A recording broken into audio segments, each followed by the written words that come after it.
You're listening to the Physics Ed Podcast. For hundreds of ideas, free experiments and more, go to physicseducation.com.au. And now, here's your host, Ben Newsome.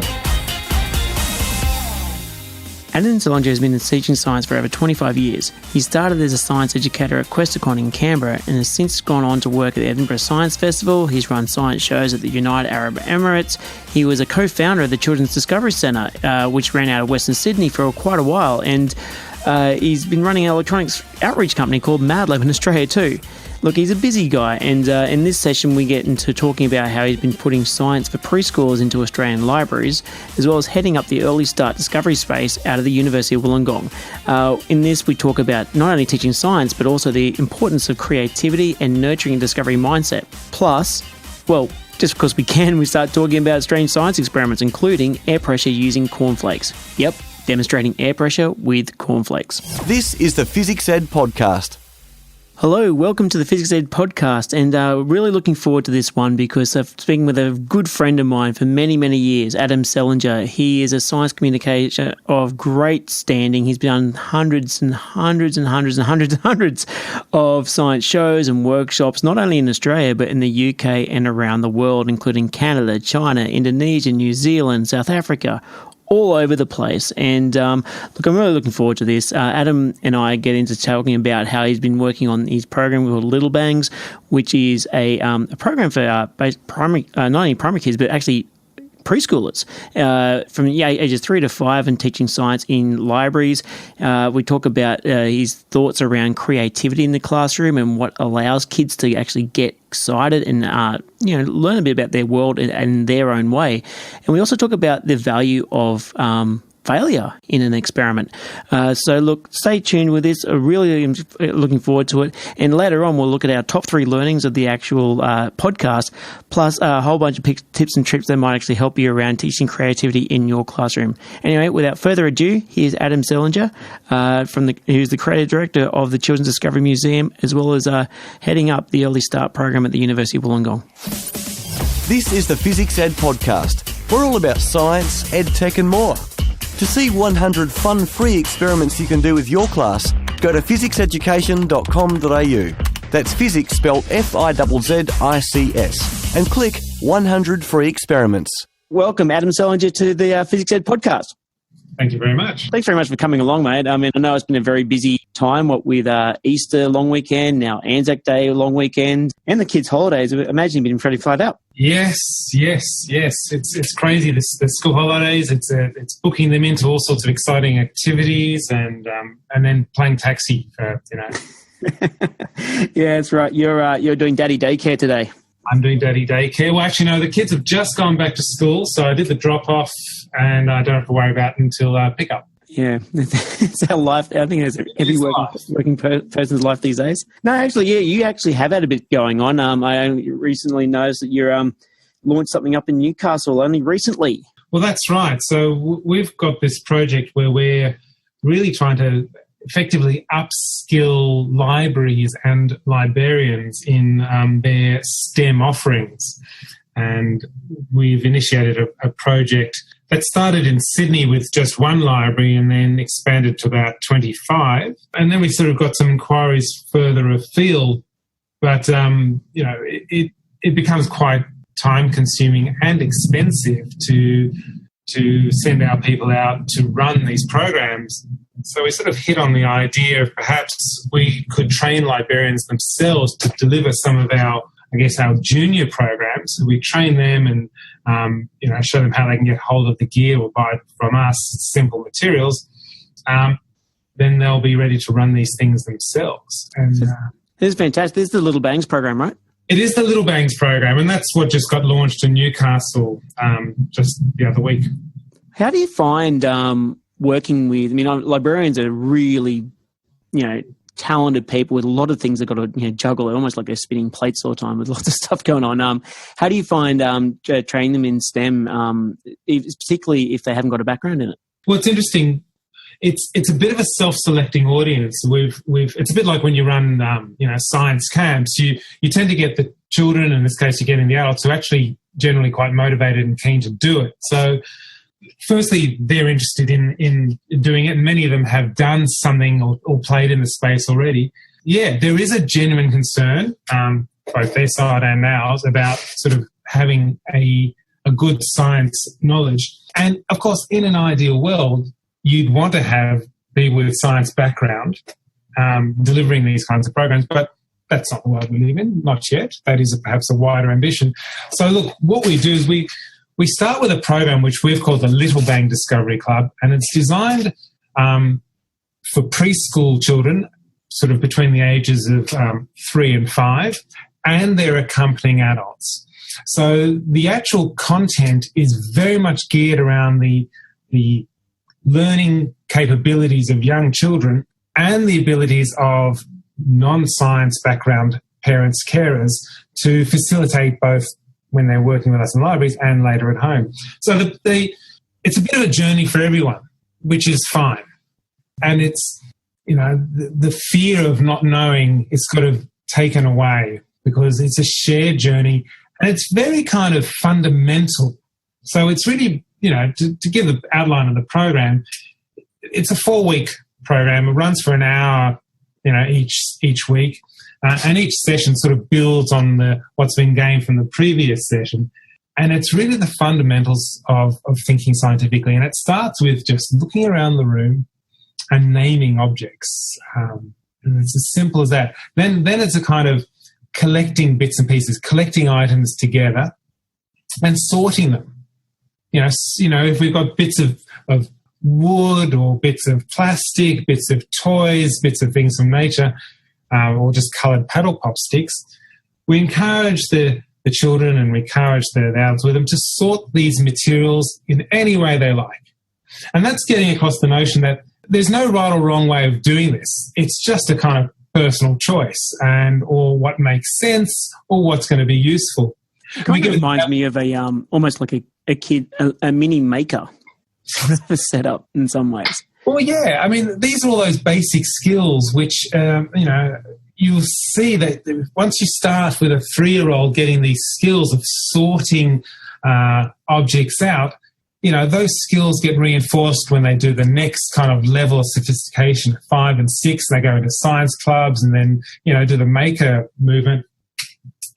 Those are the basic skills. And it makes it very accessible for these children, makes it very accessible for their adult carers, it makes it very accessible for the librarians, and it actually gives everyone the confidence, hey, I can do this. I can think like a scientist. I can be inventive. I can make things. I can talk about what my ideas are.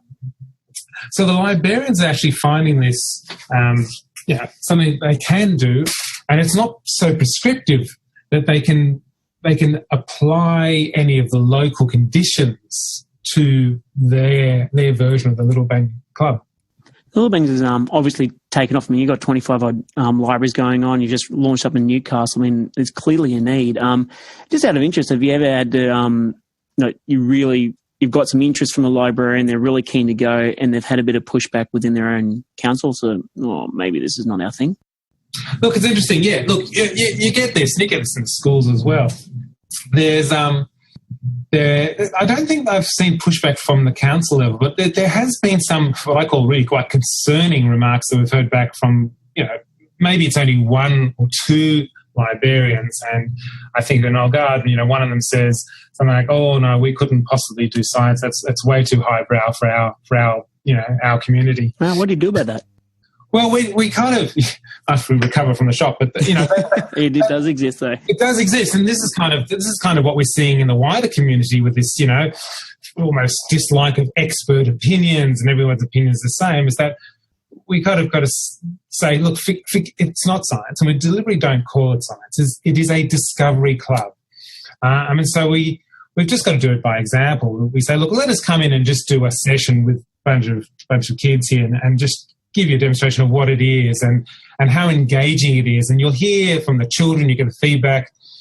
And, we take it as a very positive approach by saying, look, our view is that librarians are, in fact, they are the gatekeepers to community knowledge, access to community knowledge and communication, because libraries are no longer this place of you just go there and you borrow some books or DVDs and then you leave, or you go there for the quiet space to do, your HSC or, just to access the internet for your own purposes.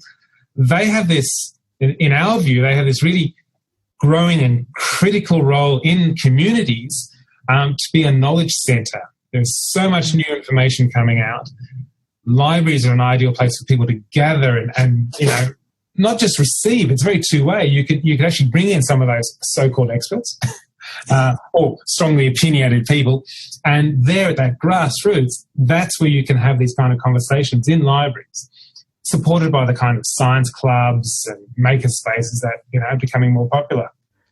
Look, these things are fantastic. I kind of wonder, like, even just looking back over, like, Little Bangs is not the only thing that you do. I mean, you've been heavily involved with early start out of the University of Wollongong, science communicator at University of Sydney. You've been, you run your own Mad Lab electronics outreach, Edinburgh Science Festival. I mean, just think of all this stuff that you've been doing. I mean, think back right to the start. I'm actually just interested. I mean, what made you think, you know what, I'm just going to be a science communicator, like right at the very start? Like, what said, I'm going to go join Questacon, I'm going to go start doing this stuff? Like, where did it come from?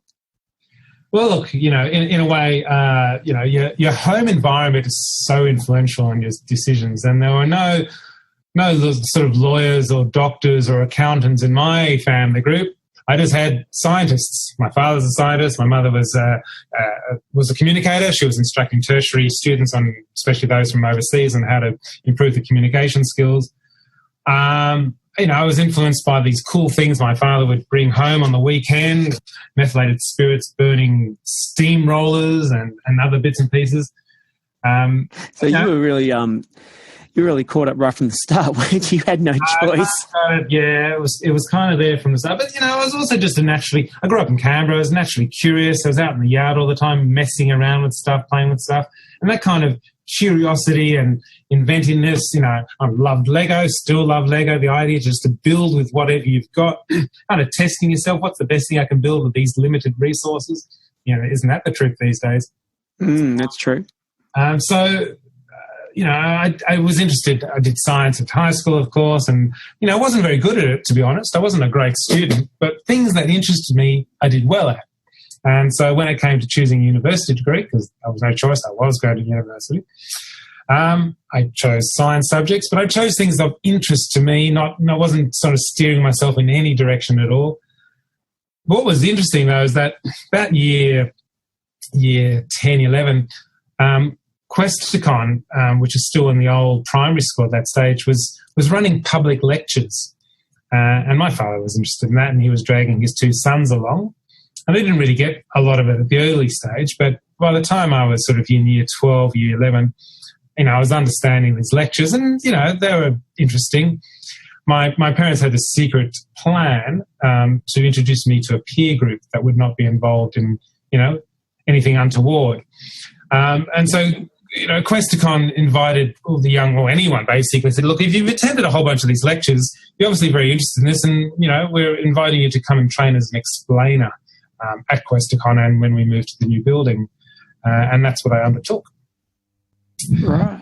So I was an explainer on the floor of Questacon for my 3 years of my time at the university. What was your favourite thing there? I mean, Questacon's like, for those people who don't know, it's our National Science Museum here in Australia, and it's got a lot of cool stuff in there. I mean, all these different floors are different things. I mean, what was the one like, oh, great, I've got this one. Awesome. What was the one that you go, this is going to be a good day? Well, the funny thing about Questacon is that, they threw together, a whole bunch of like-minded people, and we ranged in age from sort of 16 up to, 96. So there was this amazing pool of young people who were trained by Mike Gore, Dr. Gore, who was sort of the guy who started Questacon, in the 80s, trained by him and effectively empowered to explain how everything basically worked at Questacon. So there we were, sort of 17-year-olds, and we were explaining the physics of, the Foucault pendulum and biological slides and earthquake machines. I mean, there were literally hundreds of, interactive science experiences that we were trained to explain, but also trained to tell people when we didn't know things that we didn't know them. So that was the real buzz. And it was also big back to that kind of Lego stuff. Throw anything at me, I'm going to give it a go at explaining it, even if it's just how to use it. Well, that's the thing. I mean, it's obviously in science communication role, you can easily get caught up with all the cool and the big and the wow and the big explosions and all the rest that goes on. But then again, it's not always what happens out in class. I mean, you've done a lot of outreach over the years, going to hundreds, if not thousands, of schools over the time. What experiment or two or whatever you can come into mind, they're going, you know what, this is just being run really well in class, which actually doesn't need much fancy stuff. Yeah, look, my training, as an explainer, I was explaining whatever was on the floor there. I then sort of got the opportunity to join the Shell Questacon Science Circus, which is this 1-year graduate diploma in science communication. It's offered both by Questacon and the Australian National University. And at the time, it took 10 recent science graduates and trained us, as explainers, but trained us in the art of performing science shows and taking those science shows out to schools. And because we're traveling in mostly regional, remote parts of Australia, we couldn't take really high-tech, fancy gear with us. And I think the most high-tech thing we took with us was a vacuum pump and dewars of liquid nitrogen. Still very cool stuff today.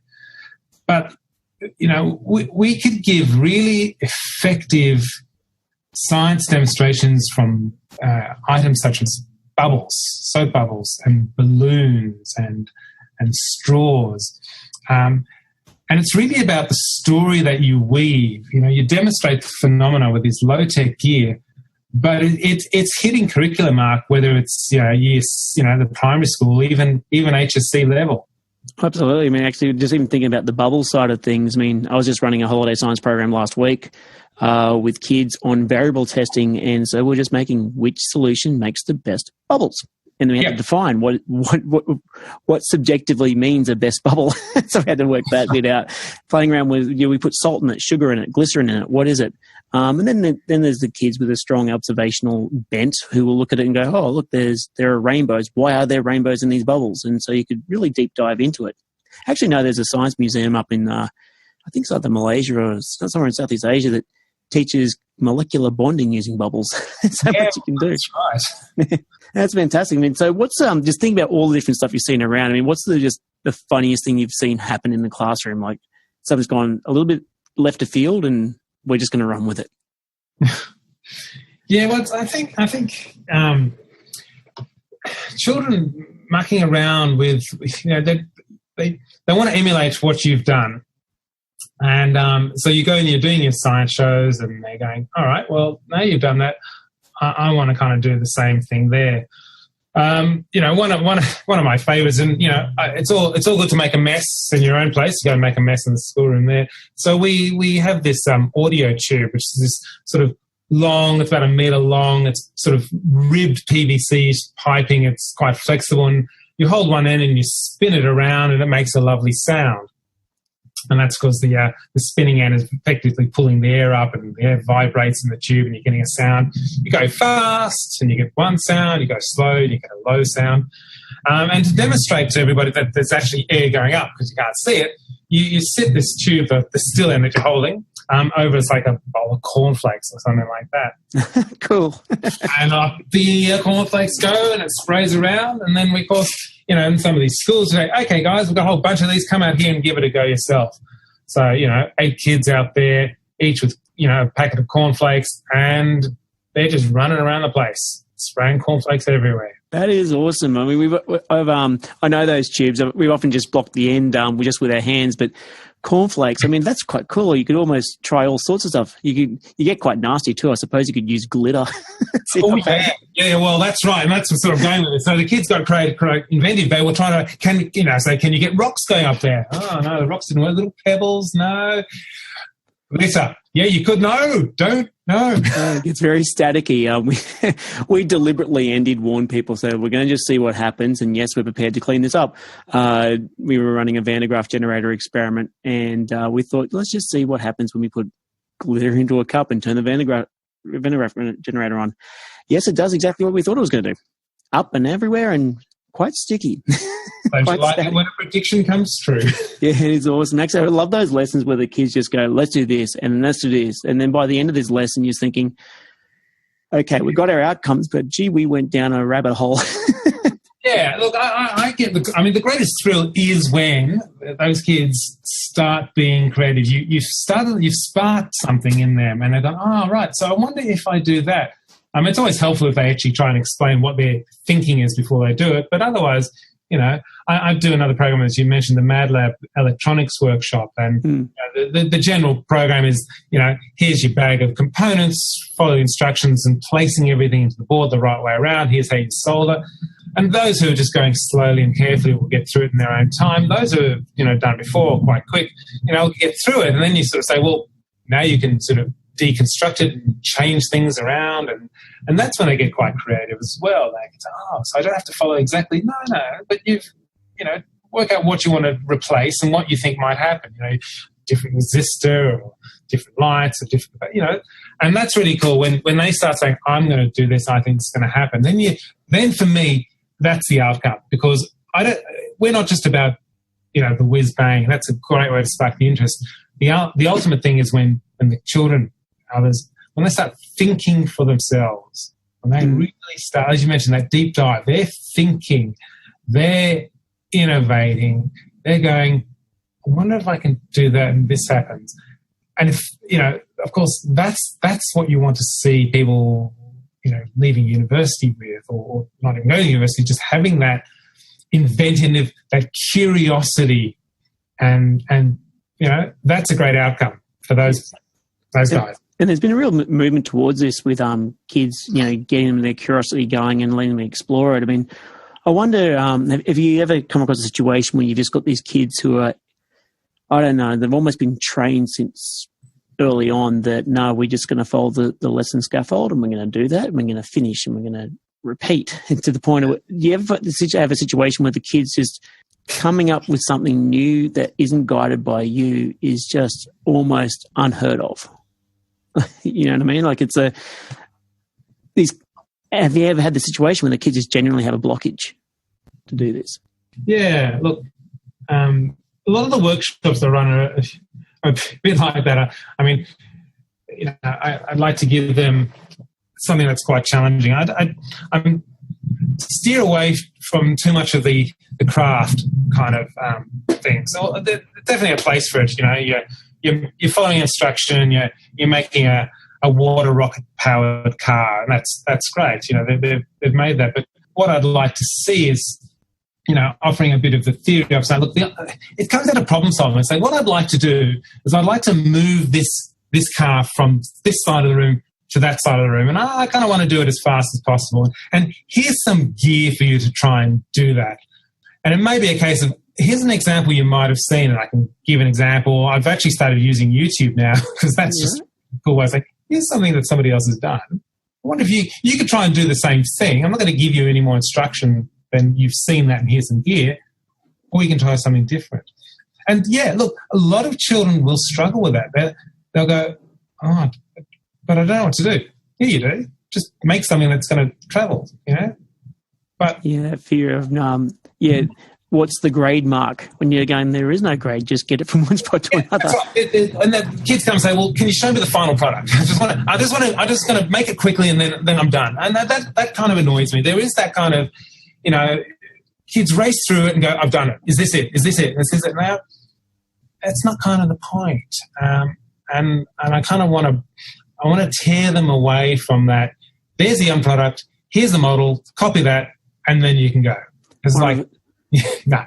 Well, yeah, I mean, one of the things I've seen kids struggle with, and there's a lot of science experiments, is quote unquote, there was no result, so it's wrong. Yeah, that's right. It's like, no, the no result is a result. It doesn't do anything. That's an answer. You put it down, top marks, actually, if you say it doesn't do anything and you explain why. And actually, I actually know there's a little bit of research around this, that this can actually come through even on the teaching side, where people expect a result all the time. And so when they do an experiment and doesn't get a result, it's treated as wrong, which is not actually the case. It's just doesn't work. I mean, even as we speak right now, I was just trialing out different classic borax solution. Let's crystallize some stuff out on some pipe cleaners. So they're lined up on my windowsill right now, and I was actually just curious as to what is the minimum amount that you actually need to dissolve borax into water before it crystallize out reasonably well. And I've got several bottles that are just completely doing nothing. Now, if those kids were the ones that just got only that sample of borax and water and, obviously heat it up to get a bit of a saturated solution, if not much comes out, they'll go, well, I can't do it, so therefore, it didn't work, so I'm terrible at it. And it's not really the point. It's an interesting, it's a fine line, because at the end of the day, they are children, and they do want to feel good about what they've achieved, and it's really important that at the end of their time with us, that they feel good about what they've done. And if something is a failure, they still feel good because they've demonstrated to us and to everyone else that approach is not going to give us what we want. But that is just as valid as somebody who's gone, oh, look, mine worked. Exactly. And well, how did it work? What was different about yours? And they go, oh, okay, this is what we did. So, a couple of things in that. Firstly, that what we're doing is we're working collaboratively.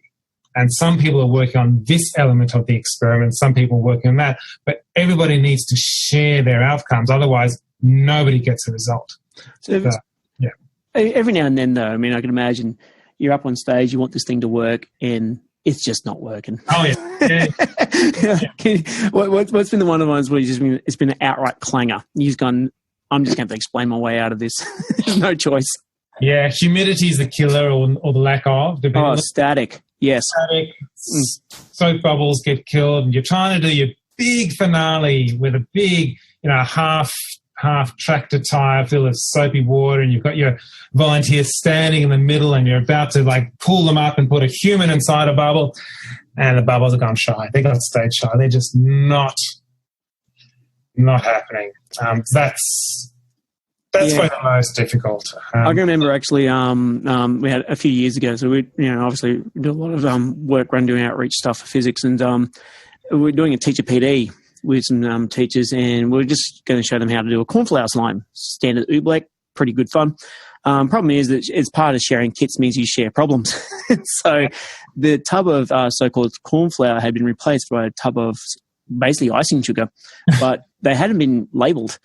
So it was mixing away. And so in my rush at the time, let's just get into it. And it was very shiny and kind of gooey-ish, but it was certainly not the properties. And you said, look, okay, learning lesson, label your stuff. So basically we found out the label's been, fallen off and just not someone and replaced it. But you imagine it's the silliest little thing can impact a lesson. In this case, it was 30 teachers. Does happen. So just thinking, if you had to have, I don't know, someone started with you at Little Bangs or whatever is, got a lot of projects around, just someone started with you, or even if you're in a classroom and you had to give them some advice about just starting to teach science, what would you say? Yeah, look, they're know your stuff. Really, just know what it is you are attempting to convey. Read about it, go to wikis, look at YouTubes. So when things go wrong, and I say when things go wrong, you can talk your way out of it, and you can say, and this is what happens when blah, blah, blah, and you can talk, and that is then it's a valid way to run a lesson, because things are not always going to go right, and it's good if you can perhaps even say, hey, this didn't go right. Who's got ideas? What did I do wrong? Sometimes in my shows and workshops, I will deliberately make things fail by deliberately leaving things out, because I want these people to be thinking. I also want them to understand that even a so-called expert, and they'll perceive me as that if I'm in front of the class, will get things wrong. And I think that's another, that research is coming out saying that's actually a really important factor, that people should understand that experts don't always get things right. But, they're going to get it right more times than people who are not experts. So the idea of failures are fine. It's okay. But if you're going to be doing this and you're going to be, running lots of classes, practice. Just keep practicing it, because you've got to understand, how fast you might have to pour something, or where things are on your table if you've got to do things quickly, and laying things out the same way. It's like, it's like any kind of performance, whether you're actually doing a show or you're just running a class session, knowing where your stuff is, labeling it correctly, and practice. Knowing your stuff and practice. I mean, you can't go wrong. Having good gear helps too. Yeah, good gear is nice, but I totally agree with what you're saying. If you know your stuff, you can work your way around nearly anything. And we're human. Things go wrong and we work around it. It's perfectly fine. And actually, one of the things I'm really keen on having our guys keen on knowing is, just because you know what's in the box, if the box is missing, broken, half, dent, whatever, something going on, there's always something else you can do. But you only know that if you take the time to learn. Well, this is right. And this is the point we make with librarians. Like they're basically, they've got our lesson plans. They've got some YouTubes of us presenting elements of it, so they can just get their little leg up to that first stage of just doing. And those who have got no science background, no experiences, they will just, and it's a bit like children at school, they'll just do what they've been taught. And it's so very important that we as trainers of these librarians, who then go on to train others, we've got to make ours as easily understood as we can, because we don't want to, do the whole Chinese whispers kind of business of perpetuating an error. And then we do say you've got to keep up. You've got to practice, because every time you do it, you've got different audiences and they'll interact differently, and you just got to run with it and accept that is part of how the show, the workshop runs. And even from a time perspective, some things will take a bit longer with some children, shorter with others. There's always extra, and you can always. And again, we find when we do this, the children are pretty much the same anywhere we do this across the country, if not across the world, and we do it across the world as well in parts. Children are pretty much the same, regardless of culture, economic background. Parents, similarly, those with science background, they'll get into it and they've got all the right moves, but most of the parents and carers we're dealing with don't. And we create the environment where they ask questions. And so, it's really important that the presenter either has the skills to answer those questions. Well, they will have the skills, either have the skills to actually give a satisfying answer as to what's going on, or says, look, I don't know that, but hey, we're in a library. We can find the answer here. Who would have thought? Who would have thought? And, that, again, ties back to why we've identified libraries, apart from them being this every community pretty much has them. But they have all the information there. If it's not the internet, there's going to be books. And it's all age appropriate. You can do it for your preschoolers, you can do it for your primaries, your secondary, your tertiary. There's information that you can access and get an answer to something which will meet meet the needs, the age appropriate needs. Which is the kind of thing that happens in real research anyway. Yes, exactly. Great. That's awesome. So just out of interest, obviously there are always timelines and all sorts of things and kind of things coming up. Is there anything coming up on the horizon that would be great to let people know about that's new and exciting, or something you're working on in the future? Anything new coming up? Well, look, our big push is really activating these libraries. So we're trying to, engage libraries and any other sort of community centre that has people that, is resourced to deliver these programs. They should get in touch with us and we'll gear them up. We're always working on, like yourselves, new activities. And because with more people now running programs, there's always going to be a demand for new things, whether it's doing a rat trap racer or, our treasures of the earth kind of activities, visual illusions, things with wind. We're always creating these activities. We're always improving them. And we're also working on some of the big immersive experiences. And this is the kind of activity that we put into the Early Start Discovery Space down in Wollongong. We've got this house construction site. It's a big, large wooden frame of a house, and we have tool belts and genuine tools, foam bricks, piping materials, carpeting materials, And this is an immersive experience for, 20-odd children and their accompanying adults. They get to dress up as well. And there's lots of science and technology, engineering and maths in that program. So we've got a portable version of that. We've got an archaeological dig site, which is personally one of my favourites. So it's an authentic archaeology. This is not about dinosaur bones. This is about looking at evidence of human habitation and creating a story about the objects that are found in our pit. And we theme that to different environments or periods of time. And again, that's about children and their accompanying adults creating their own backstory to this site. There's no right or wrong answer, as there is in science. There's no right or wrong. It's kind of a theory based on the evidence, based on the items you find. Read a story.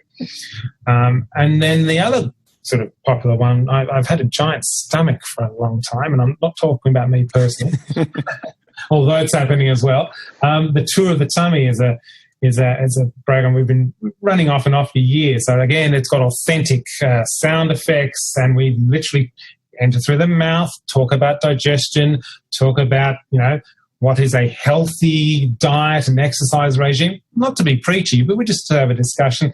And of course, it's always exiting via the rear. Well, actually, I've seen this really well done, actually. Kingswood High School, National Science Week a couple of years ago, had set up their two adjoining labs, and that's exactly what they set up. And they put their models throughout various stages to describe the thing, and you're walking through these tunnels of crepe paper and sounds and things. It's fantastic. Yes. Which means you can do it on the budget. I mean, a high school has resources, but it's not as many resources as people always think. I mean, they've still got a tight budget like everyone else. And it was brilliant. I thought it was stunningly well done. Yeah, and we encourage the copying. I mean, the greatest joy I've heard of, archaeology, is some daycare centre up in the back of Burke literally recreated their own archaeological dig. Another one, regional, created their own house construction zone.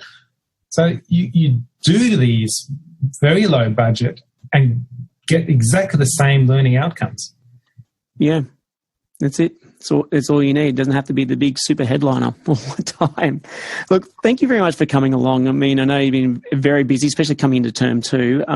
There'll be people that want to get in touch with you. So how could they? What's your best ways of contact?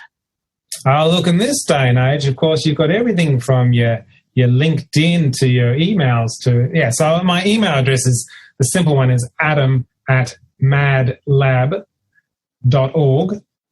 And that will reach me anywhere. And otherwise, through the childrensdiscovery.org.au website is the best, or find me on LinkedIn. Easy. And what we'll do is we'll pop that all in the show notes too as well. And, any worries, just obviously get in touch with us and we'll hunt Adam down for you. All right. But look, much appreciated, mate. Look, thanks very much for your time. And look, all the best. We'll probably catch you up on stage doing another show or two reasonably soon. Sounds good. This is the Physics Ed Podcast. Wasn't that a great interview with Adam? He had so much to say and really quite valuable. I mean, he's been doing science outreach for many, many years. So my top 3 learnings. First one, use librarians. I mean, librarians have so many resources in their library. I mean, it's not just about books. You have often a lot of craft materials. I've seen there's a library in Ryde which has even set up a STEM space with digital microscopes and all sorts of things. So whilst, yes, librarians are very busy people, have a lot of stuff on their plate, but perhaps working with librarians, perhaps you can set up not just a science corner, but a mini makerspace. Maybe have some craft materials that kids could explore and use and engage with some lessons that could either be printed off with laminated sheets for kids to study at their own pace, as long as they've got to clean up. But that's the thing. Libraries have a lot to go with, and perhaps you can work with people like Adam with Little Banks Discovery Club, or even in your local area, just set up something that kids can use with not just your students, but across your community. Lesson number 2, I think embrace failure is very much a key for kids actually learning to be successful. Too often kids are too caught up with, I have to do this experiment, and the experiment is steps 1, 2, 3, 4, 5, 6, 7, 8, 9, 10. And if a step goes wrong, somehow the world ends. That's not really what science is about. It's about exploring, discovering, refining, and testing until you either get what you hope to happen, or if nothing actually happens or you get a result that wasn't expected, well, that is a result. And it's quite important to get that going with your class, to know that it's okay if something, quote unquote, doesn't work. There isn't a real such thing as that. It's why didn't it work? Or why did it do something that was unexpected? Some of the greatest discoveries in this planet have come from, well, just stuff that was not expected whatsoever. I would suggest one of them is penicillin. It was not expected that it would have these antibiotic properties, and it certainly has changed the world for the better. Top tip number 3, create student-guided lessons. I mean, this has been a major thing in recent years anyway, but look, students, they'll happily follow whatever your directions are in a particular given experiment, but if you've got enough time just to plan a little bit of free space, allow the kids to explore areas they're interested in. Is there a way that their rubber band racer or their diver they've created, or whatever it is that you're doing, is there a way of changing it to do something different? This is the heart of the maker movement, where kids can create and build things that involve a little bit of art and a little bit of engineering put together to solve a problem. Allow the kids the space to, decide what is their solution for a given problem you're giving them. And again, if they don't, create a solution, that's fine. That's a learning, and perhaps they could spend some more time on that particular problem, or learn from others in the class who did achieve a result. But no matter what, as long as the kids are right into the experiment and they're testing variables and coming up with their own hypotheses and predictions of what might happen, and they do a fair test, and they get to explore their own creativity, they will do well in your classroom. This is the Physics Ed Podcast. We're excited about science. Grab a copy of our new book, Be Amazing, How to Teach Science the Way Primary Kids Love, from our website. Just search Be Amazing Book. It's available in hard copy and ebook. Go to physicseducation.com.au. That's physics spelled F-I-Z-Z-I-C-S. So after that fantastic chat with Adam, I'd love to go through the Ed Tip of the Week, and in this case, how to create creativity in your classroom. Now, there's not that actually many steps you need to do. Obviously, you may be teaching various topic units in your classroom. However, regardless of what the topic is, get the kids a simple challenge for them. Provide a very broad challenge for the students to achieve. In this case, when Adam was talking, he was talking about getting a car from one side of the room to the other, but it could be a boat floating challenge. It could be a marshmallow tower challenge. But what you need to do is just give them a very broad challenge of solve this solution, solve this problem within a set time frame. Make it a broad challenge, but give it a narrow time frame so they've got to achieve something that's, reasonable. Now, after giving them the challenge, give them as much access to materials as you can. In fact, it's very tempting to limit the number of materials. Say you get 30 straws and 1 marshmallow and X length of sticky tape to get the marshmallow highest off the room compared to everyone else. But what if you give them too many materials, like all sorts of stuff, almost to the point of where it's a Rube Goldberg machine, where it's something crazy invention just to do a simple thing? The idea being is that the more materials the kids have, the more likely they'll creatively come up with solutions for your problem. You see this a lot with egg drop challenges. By the way, if you have allergies, don't do egg drop challenges. Do a water balloon drop challenge instead, whereby they've got to get a balloon or a egg to survive a large fall. Obviously, from a science point of view, you can give them as many a set number of materials to get them to achieve this result, to get this egg or water bomb to land on the floor without popping. And each group should have the same materials from a science perspective. But if you're trying to just get pure creativity, give them heaps of stuff and just see what they come up with. Try and remove as many boundaries and rules as possible.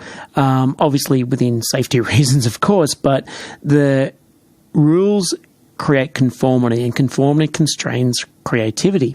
So wherever possible, try to reduce that a bit so the kids have a bit more leeway. And knowing this, get them to sort of think, what if? In fact, I'd be encouraging what if statements as many times in your classroom as possible, because just because you're saying what if, they'll kind of keep looking to you for the person who's going to ask the insightful question.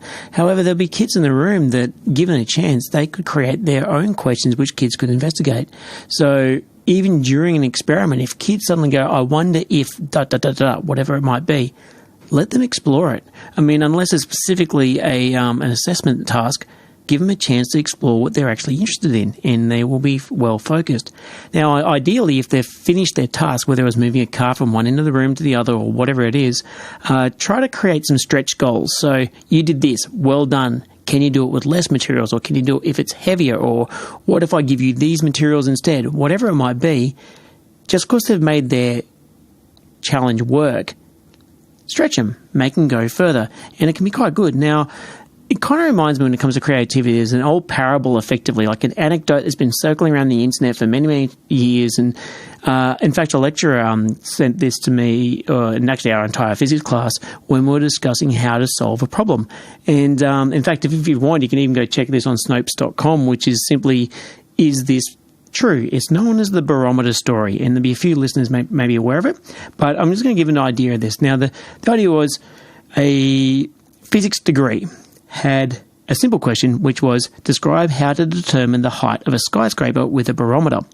Now, obviously, a barometer measures air pressure, and the intention was to get the students to work out, or if the pressure is different on top of the skyscraper versus down at the bottom, or you could kind of work out the height of this skyscraper based on the pressure differences. However, the story, whether it's true or not, so it's pretty out there as to whether it actually occurred or not, but it's still a good story, is a student replied, you could tie a long piece of string to the neck of the barometer, then you could lower that barometer from the roof to the skyscraper, from the skyscraper down to the ground, and the length of the string plus the length of the barometer would equal the height of the building. Now, of course, that would cause a bit of an issue because they weren't after that answer. However, the kid, with the materials you gave them, answered the question. Now, of course, at this point, the student could, well, if they're not really wanting to answer the way that the teachers or the lecturer wanted to do, they could go into it further. I mean, for example, if the sun was shining, you could measure the height of the barometer, then set it on one end and measure the length of its shadow. Then you measure the length of the the skyscraper shadow, and you can kind of work out a bit of proportional arithmetic to work out the height of the skyscraper itself. That's a possibility. Or you could tie a short string to the barometer and swing it like a pendulum, first at ground level and then on the roof of the skyscraper. And the height can be worked out basically by the differences in the gravitational restoring force between the two. You could look at the emergency staircase. You could walk up and mark off the height of the skyscraper in barometer lengths, and you can just slowly walk down the staircase working out how high this actual thing is. The idea is that there may well be more than one solution to your classroom's problems, and some of the kids who might be even risking being labelled as poor performers, maybe they're just struggling with trying to answer it the way you want them to answer their questions. The more creative they are, the more likely they want to answer in all sorts of different ways because they can see lots and lots of solutions. So, ed tip of the day, get creative in your classroom, but give them a leeway to do so. Thanks for listening to the Physics Ed podcast. Sign up now for our fortnightly email newsletter. It's loaded with details on new experiments you can do, STEM teaching articles, new gadgets, exclusive offers and upcoming events. Go to physicseducation.com.au. Scroll to the bottom and add your email. So that just about wraps up this episode. Look, thank you very much for tuning in on this. And look, if you want to find out more information, just go onto the Physics Education website and type in creativity into the search box, and you will find a number of articles around this, which gets your kids exploring science in lots of creative ways. And as usual, it's Physics Education spelt really badly, FIZZICS education.com.au. Not only will you find blogs and articles, but you will find over 100 free experiments, which will be really handy for those people trying to create some lesson plans for their classroom. Of course, you can check out the book, which is certainly handy. It's called Be Amazing, and How to Teach Science the Way Primary Kids Love. And feel free to tune in next week. We'll be chatting with Isabel Kingsley from the Museum of Applied Arts and Sciences, formerly known as the Powerhouse Museum. Lots to discover there. And as always, please, if you take the time to go across to iTunes and leave a bit of a comment, we'll certainly respond to all of these. And leave a bit of a rating if you could too as well, because teachers are always after podcasts that might create a bit of value in their time in the car or walking the dog or whatever you might be doing. But it's nice if you can leave a rating. It means that it can certainly help not only us out, but your fellow teachers know that this podcast can help out. And as always, may your science lessons be fun, informative, and grab your students' imagination. You've been listening to me, Ben Newsom from Physics Education, and we look forward to you next time at the Physics Ed podcast. You've been listening to another Physics Ed podcast. We're excited about science. Subscribe to us on iTunes to download the next episode as soon as it's released. And don't forget, for hundreds of ideas, free experiments, our new Be Amazing book and more, go to physicseducation.com.au. That's physics spelled F-I-Z-Z-I-C-S.